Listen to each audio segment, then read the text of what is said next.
Bonjour, je suis Marie-Jeanne Orande de l'Assomption, de nationalité congolaise, actuellement résidente en France depuis 9 ans.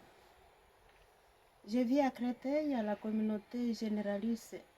Là, nous sommes occupés par les affaires de la congrégation, mais nous nous intéressons aussi à ce qui se passe dans le monde, surtout à Créteil, qui est un milieu multiculturel.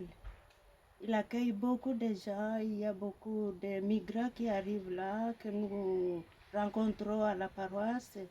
Nous ne les oublions pas dans nos prières. Mais comme communauté, nous n'avons pas une expérience spécifique avec ces migrants. Ce sont nos sœurs qui habitaient Bonnel, qui ont vécu l'expérience, qui ont accueilli beaucoup de migrants. Vous l'avez appris dans les médias quand ils sont arrivés.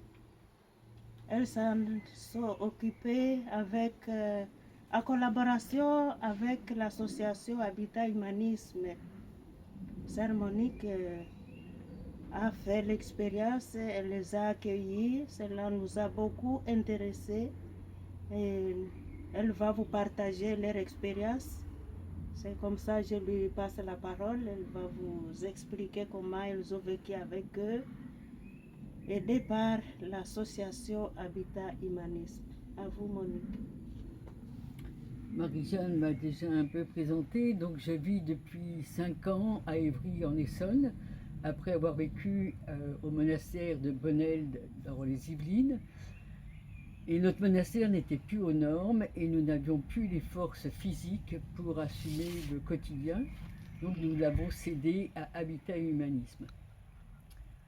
En septembre 2015, les migrants sont arrivés en urgence. Nous étions encore dans les lieux quand on a agi dans l'urgence et il n'y a pas beaucoup de temps pour réfléchir, calculer. C'est souvent le cœur qui parle. La communauté restante a ouvert son cœur aux Syriens, Irakiens, Afghans, Tibétains, Soudanais. Il y a eu 22 nationalités. Grâce à l'équipe Habitat Humanisme qui était sur place, nous avons vécu cette riche expérience dans l'aide et le soutien dans le quotidien. Nous partagions le monastère et ce qui m'a frappé, c'est le respect de tous ces hommes. C'est l'aide fraternelle. Nous ne pouvions pas porter de charge sans que l'un ou l'autre vienne au-devant de nous. Notre chapelle a toujours été un lieu de grand respect.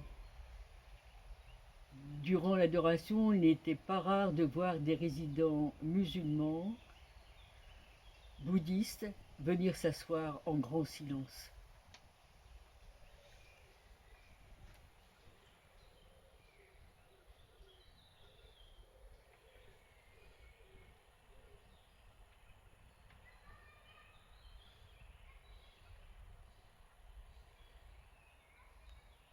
Pour finir, je voudrais reprendre les mots du pape François dans sa lettre encyclique Fratelli Tutti, au numéro 135.